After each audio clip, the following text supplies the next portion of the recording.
Hola a todos, mi nombre es Peru y soy junto a Alba del Castillo parte del equipo de profesores que impartimos el curso de Unreal Engine aquí en School. En este vídeo queremos contaros cuáles son las novedades principales que nos trae el nuevo motor de Unreal 5 y sobre todo cuáles van a ser las transformaciones sobre los flujos de trabajo a los que estamos acostumbrados a día de hoy a la hora de desarrollar nuestros proyectos con Unreal 4. Vamos a empezar. Como todos sabéis, Epic Games, que es la empresa que está detrás del motor de videojuegos de Unreal Engine, sacó en la primavera del 2020 un vídeo promocional llamado Lumen in the Land of Nanite, en la que mostraban las nuevas herramientas que incorporaría el futuro motor de Unreal 5. El vídeo fue toda una revolución y en él se mostraban sobre todo dos nuevas herramientas que venían a revolucionar el sector y que venían a revolucionar los flujos de trabajo a los que estábamos acostumbrados.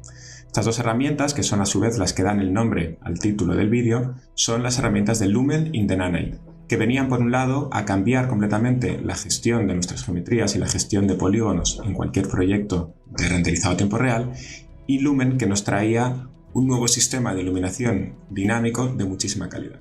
Tras un año entero sin apenas noticias sobre el nuevo motor de Unreal 5, por fin, en la primavera de este año, del 2021, Unreal sacó la versión beta para que cualquiera de nosotros pudiéramos descargarla de manera completamente gratuita y pudiéramos hacer nuestras primeras pruebas con nuestros proyectos.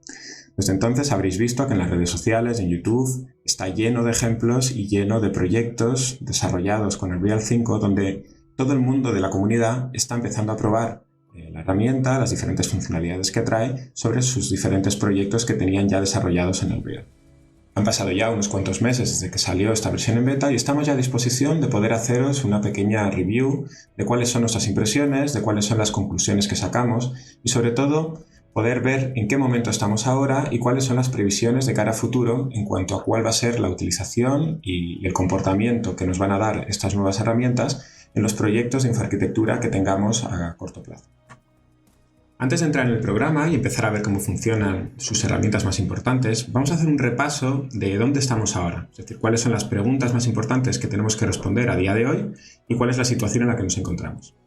La primera es cuál es el roadmap de Unreal para Unreal 5. Ahora mismo hay que recordar que estamos ante la disponibilidad de un Early Access, es decir, Unreal nos ofrece una versión del motor de Unreal 5 gratuita y que no está capada de ninguna manera, pero cuyo funcionamiento todavía no es perfecto. Aún hay bugs, hay errores y todavía no está preparado para desarrollo profesional de proyectos. Podemos descargarlo, probarlo, hacer lo que queramos, pero es probable que haya muchas cuestiones que no acaben de funcionar correctamente. Además, hay pequeñas incongruencias y si trasladamos un proyecto de Unreal 4 a Unreal 5, todavía son bastantes las cosas que no acaban de funcionar correctamente. En principio, Unreal ha dicho que para principios del año 2022 sacará la primera versión definitiva de Unreal 5 preparada para proyectos profesionales.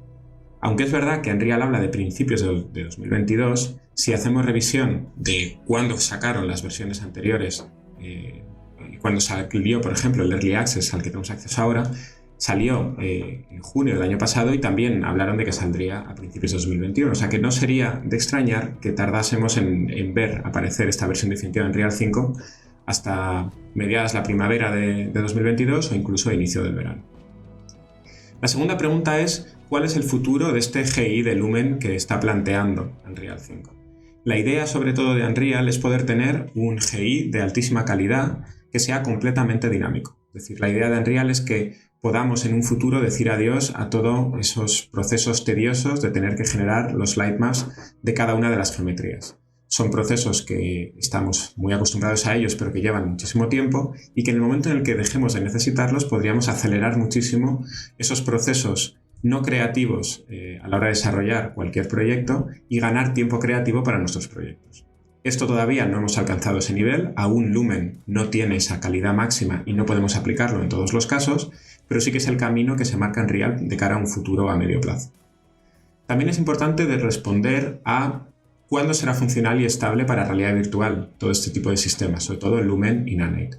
Hay que decir que Nanite a día de hoy no es funcional con realidad virtual, pero que a corto plazo sí que lo será. Unreal ha respondido a esta pregunta diciendo que tienen que terminar de desarrollar digamos, la llegada de Nanite a realidad virtual, tienen que terminar de cerrar unas cuestiones de programación, pero que no hay un problema de estabilidad ni de rendimiento y que probablemente en la versión que saquen a principios de 2022 ya sea posible utilizar Nanite en realidad virtual. Sin embargo, Lumen comentan que es bastante más complicado y que por cuestiones de optimización todavía no está previsto en el roadmap de Unreal permitir que el Lumen sea utilizado en realidad virtual. Asimismo, nos podemos preguntar qué pasa con los proyectos que desarrollemos para Android, para móvil en general, ¿no? También para iOS. En este caso, sobre todo, qué pasa con desarrollos para standalone de realidad virtual, como por ejemplo son las Oculus Quest. Este tipo de proyectos, como sabéis, hay que optimizarlos muchísimo más, ya que no tienen un ordenador detrás que vaya computando la escena a tiempo real. Hay que permitir que el ordenador, el Snapdragon XR2 que tenga, por ejemplo, los Oculus Quest 2, sea capaz de mover toda esa escena de una manera ágil y con el frame rate que requiere la realidad virtual, en ese caso. Por lo tanto, hay que optimizar tantísimo que todavía estamos lejos de que herramientas como Nanite o como Lumen puedan ser utilizados en estos casos. Habrá que esperar bastante. Una cosa importante también que tenemos que mencionar es que aunque haya cambiado la interfaz, aunque haya sido toda una revolución, aunque haya habido tanto marketing con la llegada de Unreal 5 y aunque es verdad que seamos muy optimistas con lo que nos viene en el futuro con esas nuevas herramientas, hay un porcentaje todavía altísimo de conceptos que manejábamos antes en Unreal 4 que siguen vigentes completamente. Es decir, para aquellos que llevemos tiempo trabajando con Unreal 4, esto no significa resetear, no significa empezar de cero y no significa tener que aprender un programa nuevo. Un porcentaje altísimo de conceptos manejados previamente se mantienen vigentes y vamos a poder seguir utilizándolos de la misma manera. Simplemente habrá que aprender cómo se utilizan las nuevas herramientas y ver cómo es la compatibilidad con el resto de cosas que ya controlábamos previamente. Y por último, esta noticia, si algo nos dice, y es algo importante a destacar, es que Unreal es el futuro. Es decir, que en el desarrollo de escenarios ultrarrealistas, hiperrealistas a tiempo real, Unreal es a día de hoy la solución de mayor calidad. Se está destacando mucho por encima de Unity, y sin duda Unreal 5 supone un golpe encima de la mesa y marca un camino que va a ser difícil ignorar. Vamos a hacer ahora un repaso de cuáles son las nuevas herramientas que incorpora Unreal 5. Para empezar tenemos Nanite y Lumen, las dos grandes protagonistas. Nanite es un sistema que lo que nos permite es gestionar de una manera muy eficiente altas poligonalizaciones, es decir, elementos con muchísimos polígonos, mostrando en pantalla nada más que los polígonos que son necesarios. Lumen es un sistema de iluminación a tiempo real con un GI de muchísima calidad y completamente dinámico. Y Virtual Shadow Maps es un sistema de sombras dinámicas a tiempo real que ahora mismo tiene una calidad que no es la deseable, pero que poco a poco entendemos que irá mejorando. Tenemos también la herramienta de Temporal Super Resolution, que lo que nos permite es aumentar la resolución de lo que vemos en pantalla con un coste muy bajito en cuanto a rendimiento, con lo cual lo que nos permite es renderizar menos píxeles y después aumentar la resolución de esa imagen para alcanzar la deseada por el monitor o el sistema de realidad virtual que vayamos a utilizar. Hay un sistema también que se llama World Partition, que nos permite gestionar grandes territorios de una manera más eficiente y diferente a la que teníamos antes. Hay un nuevo sistema también que nos permite ordenar la información y generar diferentes versiones, que es el Data Layer. Tenemos también una nueva conexión con Bridge, que es más automática, más directa y un poco más eficiente. Tenemos también una serie de mejoras en animaciones, hay también mejoras en cuanto a físicas y los objetos que tengan comportamiento físico real en el mundo. Tenemos también algunas mejoras en cuanto a la gestión de sonidos y de audio, sobre todo a nivel de programación dentro del motor de Unreal. Y tenemos otra serie de mejoras que son menos importantes dentro de nuestro sector, pero que serán importantes probablemente para otro tipo de proyectos. Vamos a hacer un breve repaso de cómo podríamos instalar el nuevo motor de Unreal 5. Si abrimos el Epic Launcher, que sabéis que es donde nosotros gestionamos todas las instalaciones de los motores y herramientas que utilizamos en Unreal, veis que aquí nos ha aparecido una nueva pestaña que pone UE5. Si accedemos a ella, veis que aquí directamente podemos ya descargar el Early Access de Unreal 5 e instalarlo en nuestro motor. Esta pestaña de aquí serviría para hacer la instalación directamente a partir del código base en Visual Studio. Es algo que solamente se recomienda hacer si tenéis control sobre ello y si queréis hacer cualquier tipo de variación en el código base del motor. Lo normal es que lo instalemos siempre aquí. Si vamos un poquito más abajo, veis que aquí tenemos dos links que nos llevan directamente al Documentation de Unreal y a la parte del Learning de Unreal. Y aquí abajo tenemos acceso al proyecto de Valley of the Ancient, que pesa 100 gigas y que nos permite descubrir en ese ejemplo diferentes maneras de utilizar las herramientas que nos incorporan o que se incorporan en Unreal 5. Una vez le dais aquí a descargar a Download Early Access, ya podemos instalarlo sin ningún problema en el apartado de biblioteca. A partir de aquí ya podríamos abrir el nuevo motor de Unreal 5 y empezar a trabajar con él. Ahora os dejo con Alba, que nos va a contar las novedades principales que nos trae la nueva interfaz y que nos va a presentar el sistema de Nanite. Ahora nos vemos. Hola, yo soy Alba y vamos a ver cómo traspasar un archivo de Unreal en una versión anterior a Unreal 5. Veremos que hay dos maneras de hacerlo. La primera es a través del explorador de Windows. Nos venimos al archivo, a la carpeta del proyecto, y en el ejecutable con botón derecho le podemos decir aquí en Switch Unreal Engine Version. Veremos que nos sale una ventana con todas las opciones o con todas las versiones de Unreal que tengamos instaladas y le podremos decir que nos lo abra siempre con una superior. En este caso lo tenemos en la 4.27, podremos ponerlo en la 5.0 y darle a OK. Esto es solo una forma de habilitar que el proyecto se abra con la versión de Unreal 5.0, pero no significa que lo esté abriendo. Para abrirlo tendríamos que hacer o doble clic o con botón derecho Open. Voy a volver a ponerlo en la versión original, la que teníamos, y así vemos la otra opción de hacerlo. Bien, tenemos en esta carpeta el archivo del proyecto. La otra forma de hacerlo sería venirnos al Epic Game, a la parte de biblioteca y lanzar la versión de Unreal 5 que ya la tendríamos que tener previamente instalada. Iniciamos para abrir como si hiciéramos un proyecto nuevo. Nos va a abrir una ventana donde nos aparecen ya las plantillas para generar un proyecto nuevo y además nos aparece una opción de proyectos recientes o los que hayamos abierto recientemente en Unreal. Como vamos a trabajar con este primero, lo que tendríamos que hacer es seleccionarlo y darle aquí a abrir. Nos hace una advertencia para decirnos que va a generar una copia del proyecto, ¿no? de todo el archivo, para que no nos sobrescriba el archivo original por si queremos tener una copia de seguridad. Le decimos que sí. Y ahora mientras crea la copia y lo abre, cuando termine de hacer la copia, va a empezar el proceso de abrir el archivo. Nos van a salir, dependiendo del proyecto, claro, una serie de mensajes diciéndonos que los plugins que tengamos instalados en el archivo original, si hemos trabajado con algunos plugins o estamos usándolos, que en esta versión de Unreal 5, si no los tenemos todavía instalados o que directamente no están disponibles para esta versión de Unreal, nos está diciendo que no lo está encontrando. Entonces, en este caso, aquí en este que se llama Static Mesh Editor, nos va a decir que o queremos cancelar que abra Unreal, o que sí, o que no va a estar disponible, pero que sí queremos seguir abriéndolo. En este caso también nos va a salir otro que nos está preguntando si lo queremos descargar. Le vamos a decir que no, porque además no está disponible, y que sí, que queremos seguir abriendo el archivo aunque no esté habilitado. Se nos va a empezar a abrir el archivo de Unreal en la versión Unreal 5. Hemos detectado que quizá en versiones de la 4.27.1, que es la última que hay en el momento de grabar este vídeo, puede haber algún fallo que no funcione del todo bien el trasvase hacia Unreal 5. Simplemente si esto ocurre podéis pasar la versión del archivo a, por ejemplo, a la 4.26 y de ahí pasarlo directamente a la Unreal 5. Con esto se solucionaría. Bien, una vez que se nos ha abierto el proyecto en Unreal 5, vemos que tiene esta pinta.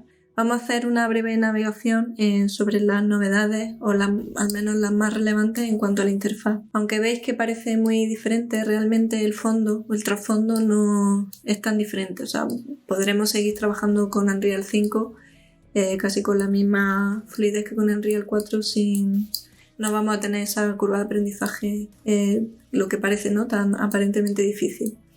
Realmente, en resumen, lo que le han querido dar en Unreal 5 es mayor presencia al tema del visor. Como veis, aparece dentro de la interfaz con mayor extensión. Y el Content Browser lo han metido de esta forma, que es como aparece y desaparece a través de las teclas control barra espaciadora. También lo podríamos bloquear aquí, de esta manera, ¿no? Y si lo cerramos, podemos volver a hacerlo aparecer y desaparecer. También un aspecto importante es que toda esta barra de aquí arriba, que antes era el menú de modos, que teníamos que desplegarlo y seleccionar el modo que queríamos, ahora ya siempre la tenemos visible. Dentro de esta barra superior pues tendríamos el menú, el modo de landscape, del foliage, de pintar, etcétera, ¿no? Han limpiado también toda esta barra superior. El botón de setting ahora lo tenemos aquí, un poco menos centrado. Toda la parte está de plugin, de project setting, de world setting está aquí. Un aspecto también a destacar es la pestaña de build, ya no está aquí, ahora tiene un poco de menos presencia y la han puesto aquí.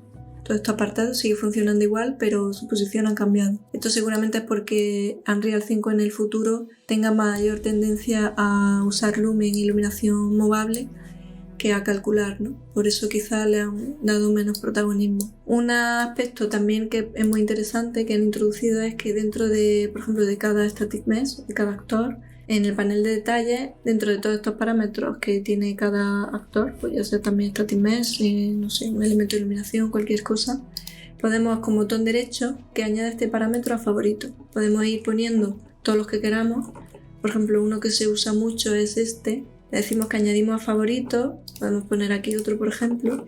Y ahora ya en esta nueva pestaña de habilitar o activar una visualización de los favoritos, si la activamos vemos que nos aparece un apartado nuevo de favoritos aquí al principio del panel de detalle. Y nuestros parámetros favoritos siempre estarán al principio de este panel, ¿no? Con lo cual nos agiliza mucho el flujo de trabajo. Luego si abrimos una malla cualquiera, esta por ejemplo, vemos que la interfaz es similar a Unreal 4, toda esta parte es igual. Han limpiado bastante esta barra de arriba, que antes teníamos mucha opción de normales, las tangentes, etcétera. Lo han limpiado todo, lo han metido todo dentro de estos menús desplegables, pero básicamente esto es parecido. Y sobre todo, bueno, la estética ha cambiado un poco, se parece un poco más a toda la estética de Quixel, seguramente por el partnership que han hecho. Y bueno, es un poco más estética, han cuidado un poco más el diseño. Y eso es básicamente los cambios más radicales o más trascendentales dentro de la interfaz. Como veis, no son tan diferentes, ¿no? Podremos seguir trabajando prácticamente igual que con Unreal 4. ¿Qué es Nanite? Pues como ya sabemos, la cantidad de polígonos siempre ha sido un problema para los motores de render, y más en Unreal, donde siempre hemos tenido que tener mucho cuidado y control con la cantidad de polígonos y geometría que introducimos en el motor. Lo que más le cuesta en realidad a Unreal cuando tiene muchos polígonos, sobre todo si son pequeños, es lo que conocemos por overdrawing, que es la superposición de estos polígonos de unos con otros. Por eso cuando nos acercamos a esos pequeños polígonos, a algo que tiene mucho detalle, al motor le cuesta menos, porque esa superposición desaparece. Con Unreal 5 han desarrollado un nuevo sistema que además ya advertimos que será la clave del futuro en gestión de geometría, y es el sistema Nanite. Este sistema es básicamente un sistema de geometría virtual inteligente, de forma que solo se va a dibujar la geometría que se ve en la pantalla, sin gastar potencia de procesamiento en lo que no estamos viendo, ¿no? De forma que vemos hasta el mínimo detalle y píxel, y solo va a renderizar lo que ve en pantalla. Este sistema lo que hace es que como decíamos, pues solo muestra lo que es necesario, ¿no? Con lo que agiliza mucho la gestión de la escena. Y no solo permite trabajar con muchos polígonos, sino que también optimiza para que no se produzca ese overdrawing, de forma que siempre hay el mismo número de polígonos por píxel. Lo mejor de todo es que no tenemos que hacer nada, que Unreal lo hace solo de forma automática. Lo único que tenemos que hacer es decirle a la geometría si queremos que trabaje con el sistema Nanite o no. Y luego ya Unreal es el que lo hace todo automáticamente, ¿no? Gestiona estas mallas. Básicamente, resumiendo, es que Nanite es un sistema inteligente que es interno de Unreal y que permite hacer streaming de polígonos. Es igual que lo que conocemos como streaming de textura o la gestión de los LODs, por ejemplo, que también es streaming de polígonos. Lo que pasa es que esto lo hace de una forma automática y aplica más o menos cantidad de información en función de la distancia, además de ser mucho más inteligente. ¿Cómo lo hace? Pues lo que hace es coger cualquier geometría y va generando una serie de clústeres, que es lo que vemos aquí en la pantalla, ¿no? A diferentes escalas para poder ponerla a diferentes distancias. Primero lo que hace es que se pregunta a qué distancia y luego genera los clústeres. Y a cada clúster le va dando un número de polígonos. En función de la distancia lo divide en más o menos cantidad de clústeres que van cambiando su tamaño. Es decir, si estamos más lejos habrá menos número de clústeres que si estamos más cerca, para que más o menos siempre tenga el mismo tamaño y en consecuencia el mismo número de polígonos. Todo esto, como decíamos, Unreal lo hace de forma automática. Una vez que le decimos que la malla esté habilitada para trabajar con el sistema Nanite, él solo genera los clústeres. Tarda un poco en generarlos, ¿no? En calcularlos, pero una vez que estén generados ya podemos trabajar dentro del editor con el sistema Nanite. Ahora vamos a hacer unos pequeños ejemplos con el proyecto que hemos pasado de Unreal 4 a Unreal 5, que lo tenemos aquí abierto. Vamos a hacer un ejemplo de pasar, tenemos aquí una cama que tiene bastantes polígonos, vamos a ver cuántos tiene.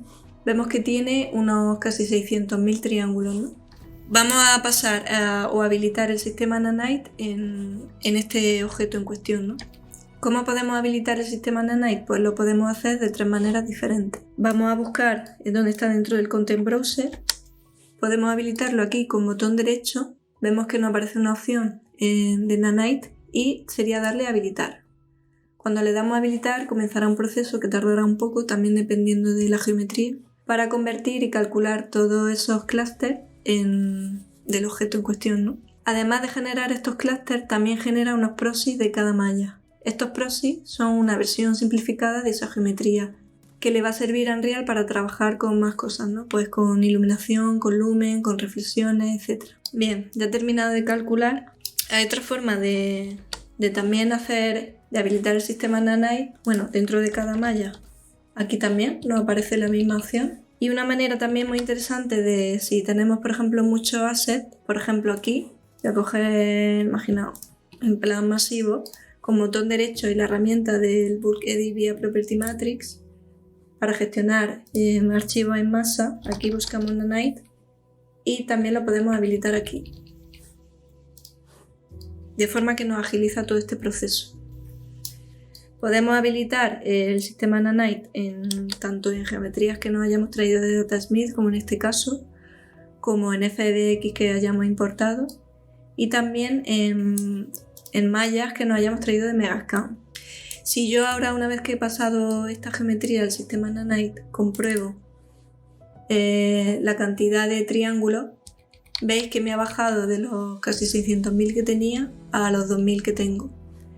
Esto es lo que me está representando el proxy que genera cuando yo le doy a Nanite. Como veis, es bastante interesante, ya que nos va a agilizar muchísimo pues toda esta gestión de la escena, ¿no? Voy a hacer también, por ejemplo, vamos a coger, a ver, ¿dónde están todas estas rocas, por ejemplo? Voy a ver dónde las tenemos aquí, dentro del Content Browser. Vale, son rocas de Megascan. Podríamos ir seleccionándolas dentro del Content Browser. Vale, vamos a buscarlas por rock. Y aquí nos salen varias, podemos seleccionarlas y hacer así, habilitar el sistema Nanite. Lo podemos habilitar, tardará un rato también, ya lo he hecho. La cama ha tardado un poco más. Vale, y ahora hay un modo de visualización o varios modos que son interesantes también para ver todo este sistema de clúster, que es aquí en el apartado de modo de visualización. Aquí hay una categoría independiente para Nanite. Entonces podemos venirnos al modo para visualizar los clústeres y veis que solo veremos las geometrías que tienen este sistema activado. Si yo me muevo en función de la distancia, veis que esos clústeres se van adaptando a la distancia, ¿no? De forma que el tamaño del clúster prácticamente siempre es igual y lo va adaptando a si yo estoy más lejos o más cerca. Me va generando mayor número de clúster o mayor tamaño de los clústeres y menos. Cada clúster tiene un número de polígonos asignado. De esta manera lo va adaptando, ¿no? Y también el nivel de detalle de la geometría la va adaptando a la posición y la distancia a que esté yo. ¿Sí? Cuanto más lejos estoy, pues menos nivel de detalle tengo, menos cantidad de polígonos y menos tamaño en los clústeres necesitaré, ¿no? Y si me acerco, pues todo lo contrario. Para los assets que vienen de Megascan, de Bridge, que están estos que tenemos aquí metidos, pero nos vendríamos aquí al apartado de Content.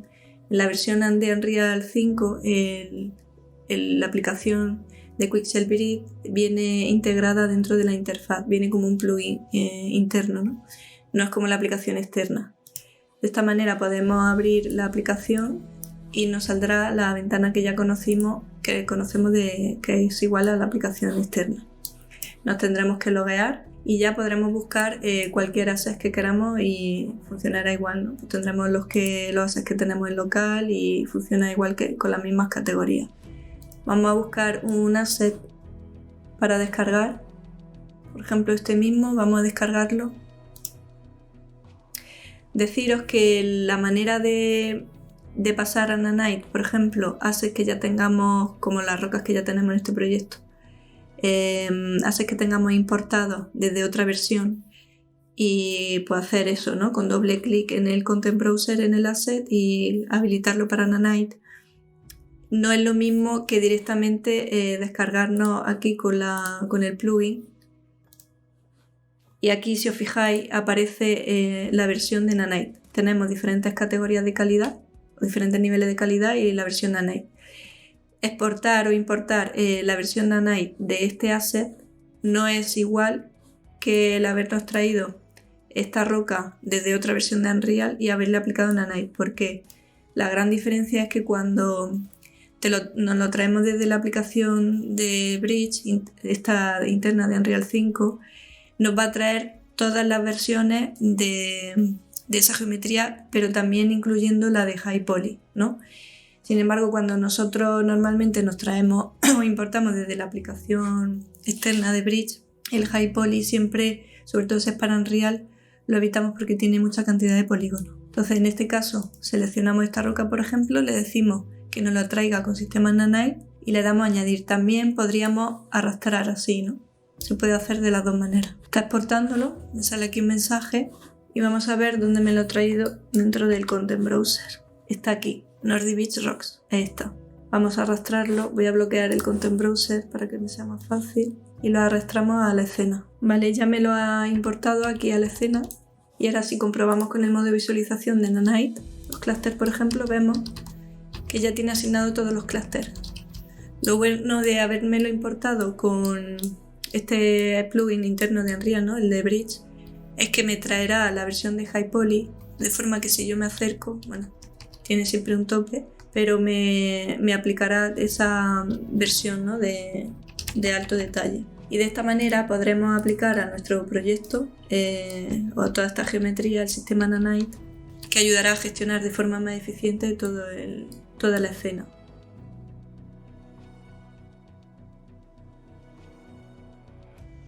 Vamos a ver ahora el nuevo sistema de iluminación que nos trae Unreal 5. Es la conjunción de las dos herramientas Lumen y Virtual Shadow Maps. Seguiremos el siguiente guión. Vamos a empezar viendo los conceptos básicos de Lumen, vamos a ver sus ventajas y sus inconvenientes. Vamos a ver también cómo proceder a una correcta instalación de Lumen en nuestros proyectos de Unreal 5.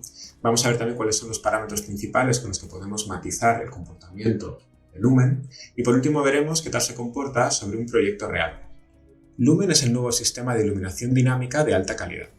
Esto lo que nos permite es que, por un lado, vamos a evitar tener que generar lightmaps para nuestras geometrías, vamos a poder tener procesos de preparación de modelos mucho más rápidos y que además vamos a poder modificar tanto los parámetros de nuestras luces como la posición de nuestras luces a tiempo real.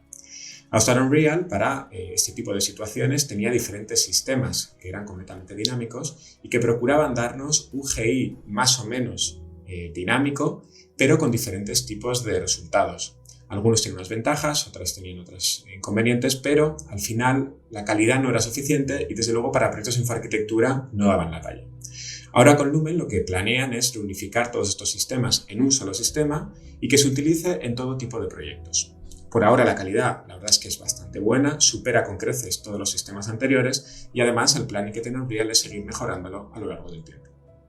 Una gran ventaja que tiene Lumen es que utiliza tanto los materiales emisivos como los albedos para teñir la luz en las reflexiones sobre nuestras geometrías. Es decir, vamos a poder, por un lado, iluminar con nuestros materiales emisivos y al mismo tiempo nuestra luz va a ir rebotando en nuestras geometrías y se va a ir tiñendo con los colores de nuestros albedos.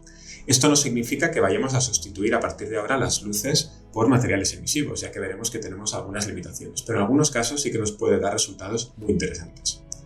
Al mismo tiempo nos aporta por fin un skylight que se comporta de manera correcta y que tiene alta calidad a la hora de generar GIs dinámicos. En el resto de sistemas dinámicos que teníamos hasta ahora, claramente el talón de Aquiles era el skylight y era aquí donde veíamos que encontrábamos resultados más irreales y más extraños. Por fin tenemos un skylight movable, dinámico, de alta calidad. A su vez, es un sistema que ilumina correctamente la niebla y que digamos que genera un comportamiento físicamente real y tiñe las diferentes partículas de nuestra niebla y también de los materiales translúcidos. Además admite todo tipo de luces y admite el sistema de Light Function y permite reflexiones para todos los valores de roughness. Los inconvenientes es que aún no podemos conjugarlos con luces estáticas, solo vamos a poder usar luces movables y estacionarias, aún no admite foliage y no vamos a tener un buen comportamiento con el foliage, no funciona bien con elementos que tengan partes muy pequeñitas y en los que usemos Nanite, y además no nos va a funcionar en VR y probablemente a corto o medio plazo tampoco lo hará.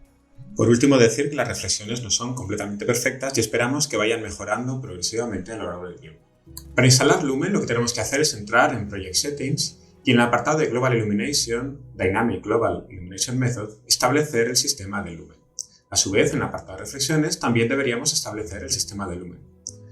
Después, en el apartado de Lumen Software Ray Tracing Mode, estableceremos Detail Tracing para tener un poquito más de calidad en las zonas cercanas. Y por último, es muy importante que habilitemos la generación de los MES de Distance Field, ya que es un sistema fundamental y absolutamente necesario para que Lumen funcione correctamente. Una vez hemos establecido estos parámetros en Project Settings, a partir de ahí lo vamos a controlar todo con el Post-Process Volume.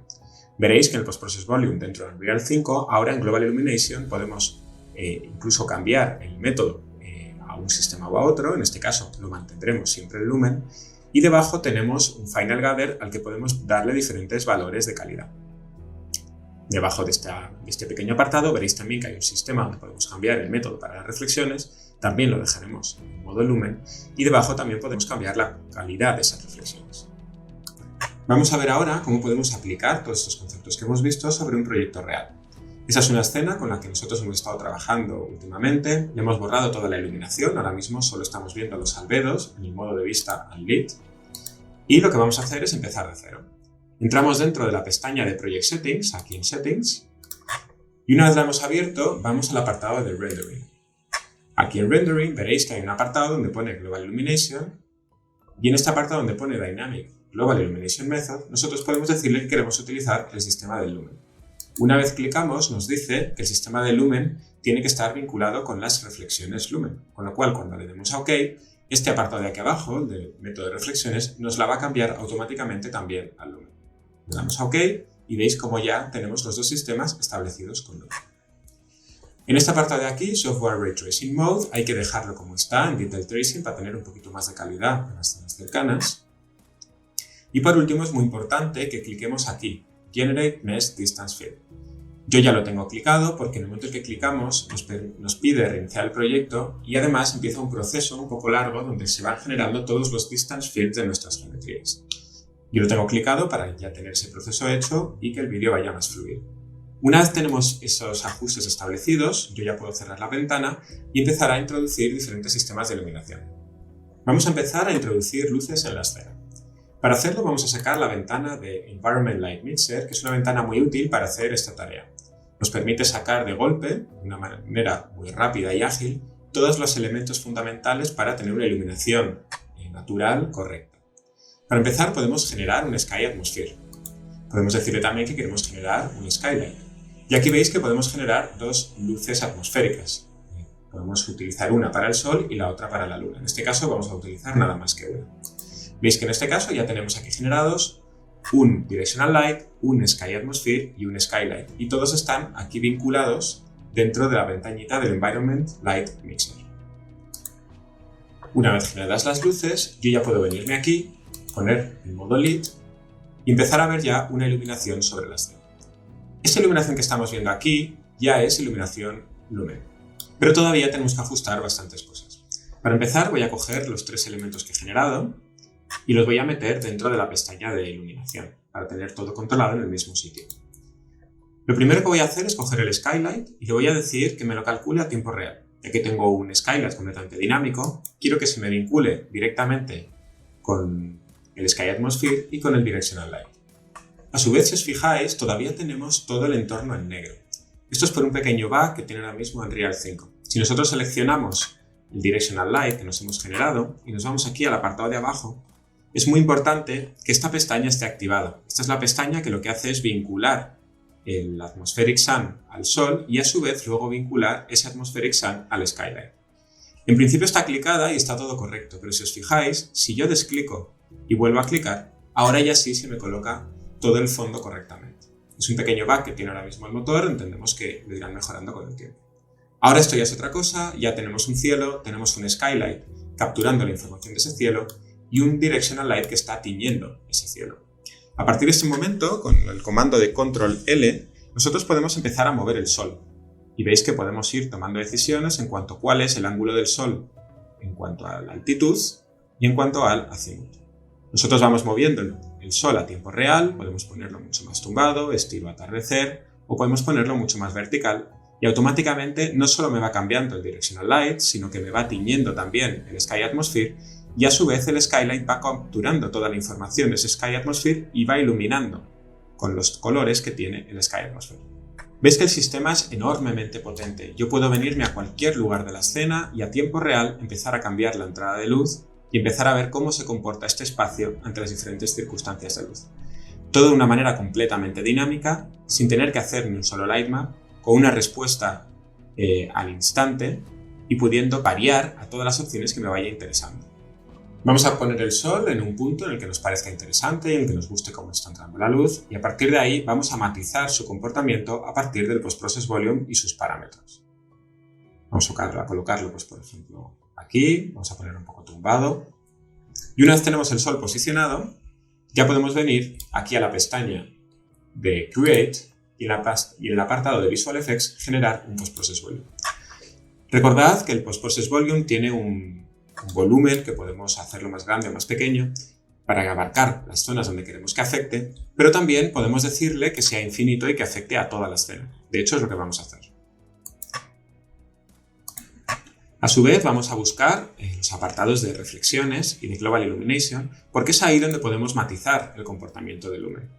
Veis que aquí podríamos cambiar a otro método si quisiéramos, en este caso lo vamos a dejar así, y a su vez, en este apartado de aquí podemos cambiar la calidad tanto de Global Illumination como de las reflexiones. Vamos a irnos a algún sitio en el que veamos que tengamos un poco de ruido o algo así y vamos a ver qué tal cambia en estos casos.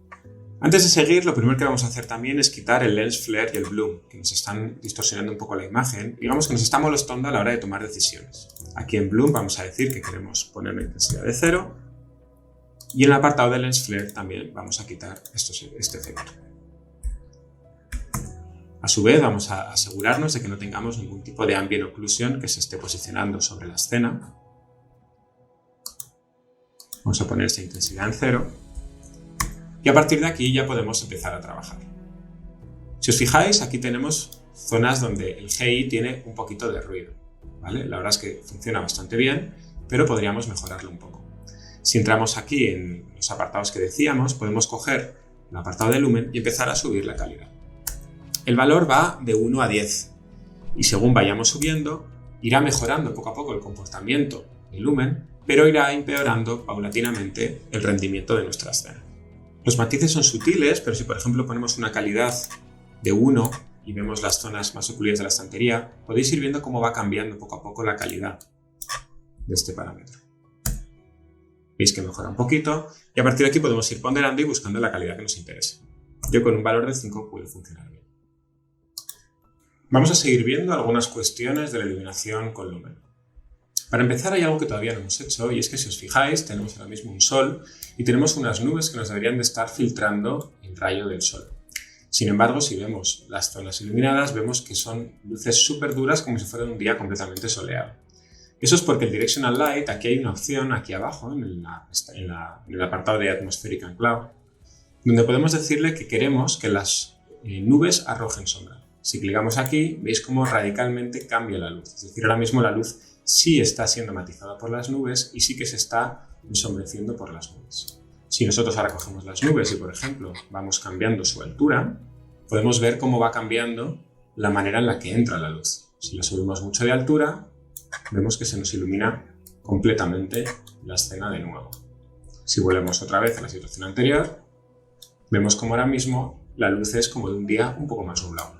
Vamos a ver ahora un comportamiento muy interesante que tenemos con lumen y es lo que comentábamos de cómo nuestros materiales emisivos pueden generar luz en la escena. Si nosotros, por ejemplo, cogemos este material emisivo que tenemos aquí y se lo aplicamos a esta pequeña pieza, vemos cómo enseguida empieza a iluminarnos las zonas cercanas. Si nosotros abrimos ahora el material con el que estamos iluminando, vamos a hacerla un poco más pequeña para ver las dos cosas al mismo tiempo, nosotros podemos ir variando este color y veis cómo a tiempo real nos va cambiando el color con el que va tiñendo toda esta luz. A su vez también vemos que si nosotros vamos variando la intensidad, la manera en la que va tiñendo la escena es diferente. Por ejemplo, ponemos 0,1, veis que se va haciendo un poquito más tenue, y si hacemos 0,01, pues todavía será más tenue. Sin embargo, por mucho que vayamos subiendo, hay un momento en el que ya no vamos a ver diferente. Si yo pongo aquí un valor de 1 o un valor de 10, la iluminación va a ser exactamente la misma. Por eso es una estrategia que no podemos utilizar para sustituir a las luces por defecto. Es un tipo de representación lumínica que vamos a poder utilizar cuando se trata de elementos pequeños y cuando queremos que la luz emitida no sea demasiado intensa. En algunos casos nos va a generar situaciones muy interesantes, pero en otros casos, si lo que queremos es una luz muy intensa, lo mejor será que utilicemos luces regulares como las spotlight, las spotlight o las backlights. Otra cosa interesante de estas luces emisivas es que, a pesar de que por mucho que subamos la intensidad no va a cambiar la manera en la que ilumine, una cosa que sí que sucede es que en función del tamaño del objeto que tiene el material emisivo, sí que podemos variar la intensidad de la iluminación. Es decir, si nosotros ahora cogemos esta pieza y la vamos haciendo cada vez más grande, vemos como cada vez es más bestia la iluminación que está generando. Vamos a, por ejemplo, quitar la intensidad del sol para ver esto de una manera todavía más potente. Vamos a bajar esta intensidad a 0 y ahora sería un poco la situación que podríamos tener en una escena completamente de noche. Veis que si nosotros vamos moviendo a lo largo de toda la escena este objeto que emite luz, cómo va actualizando a tiempo real todo el sistema de lumen y cómo va generando todos los rebotes y todo el GI a tiempo real. Si nosotros hacemos más pequeñita la pieza, veis que es menor la capacidad de rebotar en lugares lejanos esta luz, es decir, está iluminando mucho en las zonas cercanas, pero nada en las zonas lejanas, y según vamos cambiando su tamaño, cada vez será más intenso. Y como hemos dicho, si vamos variando el color de la luz, pues nos va tiñendo a tiempo real toda la escena. Si de repente nos fuéramos a un color completamente verdoso, veis que al principio no acaba de actualizar, solo actualiza las primeras zonas, vamos a darle OK, pero en cuanto tocamos un poquito la geometría, ya sí que actualiza completamente la luz. Este es también un pequeño bug que tiene el Real 5 y es que tenemos que cambiar ligeramente la posición o la escala de esa geometría para que actualice, pero en cuanto lo hacemos, lo hace correctamente. Si por ejemplo ponemos ahora un material más amarillento, nosotros ahora cogemos esta pieza, la movemos y automáticamente nos actualiza toda la luz. Fijaos, por ejemplo, cómo simplemente si lo que aumentamos es la escala en Z de nuestra llama, por así decirlo, cómo también va cambiando radicalmente la manera en la que ilumina nuestra escena. En este caso nos está iluminando ya toda la zona de la cubierta y si seguimos escalándola, pues todavía va aumentando más la zona que va abarcando esta luz. Vamos a ver por último los Virtual Shadow Maps. Se activan en Project Settings, simplemente hay una pequeña pestañita, la activamos y ya las tendríamos activadas en el proyecto. A partir de ahí podemos controlar las sombras de área a partir del parámetro de Source Angle en el caso del Directional Light y a partir del parámetro de Source Radius en el resto de luces. Una vez hemos controlado esas sombras de área, podemos utilizar estos dos primeros parámetros para poder controlar la calidad de las sombras, es decir, para darle un poquito más de samples a nuestras sombras de área. Y si queremos todavía matizar un poquito más su comportamiento, podemos utilizar los dos parámetros de abajo para darle un poquito más de resolución a las sombras. Aún así, por mucho que subiéramos estos parámetros, vais a comprobar cómo no podemos trabajar con sombras de área muy difuminadas porque se genera muchísimo ruido. Con lo cual, por ahora, tal como funcionan a día de hoy las Virtual Shadow Maps, la recomendación es no aumentar demasiado esas sombras de área y no tener sombras demasiado difuminadas. Para esos casos quizás es mejor utilizar las Cascade Shadows o otro tipo de sombras que ya conocemos de Unreal 4. Vamos a ver cómo las podemos activar en el proyecto y qué tal funcionan. Veis que por defecto nosotros tenemos las Cascade Shadows, que por ahora la verdad es que dan bastante buen funcionamiento. Tenemos un buen comportamiento de sombras de área, se están difuminando correctamente. Y sí que es verdad que en algunos casos nos pueden generar pequeños problemas, pero en general funcionan bastante bien. Vamos a ver qué tal funcionan las Virtual Shadow Maps. Para activarlas tenemos que entrar dentro de Project Settings y en la pestaña de Rendering buscar el apartado de Shadows. Veis que por defecto están activadas las Shadow Maps. Si nosotros cambiamos a modo Virtual Shadow Maps, veis que además nos dice que están en modo beta, ya las tendríamos activadas dentro del proyecto. Vamos a cerrar y vemos cómo se ven. Veis que por defecto se genera una sombra muy dura. Si nosotros quisiéramos aumentar la sombra de área, es decir, hacerlas un poquito más difuminadas, en el caso de la Directional Light, el parámetro que tenemos que tocar es el de Source Angle.